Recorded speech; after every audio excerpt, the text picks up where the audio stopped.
කීප දෙනෙක්ම පෞද්ගලිකව මැසේජ් දාලා තිබුණා හැඳිකැවුම් රසට සුවඳට ලස්සනට හදාගන්නේ කොහොමද කියලා. මම මෙන්න මේ විදිහට තමයි හැඳිකැවුම් හදාගන්නේ. පොල් කිරි එකතු කරනවා.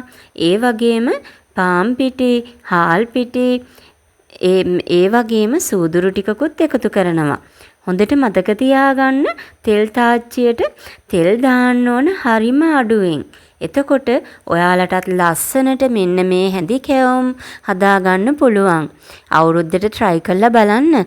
එහෙම අමාරුයි වගේ නම් 0.71 872 2661 කියන අපේ නම්බර් එකට WhatsApp message එකක් හරි call එකක් හරි දෙන්න.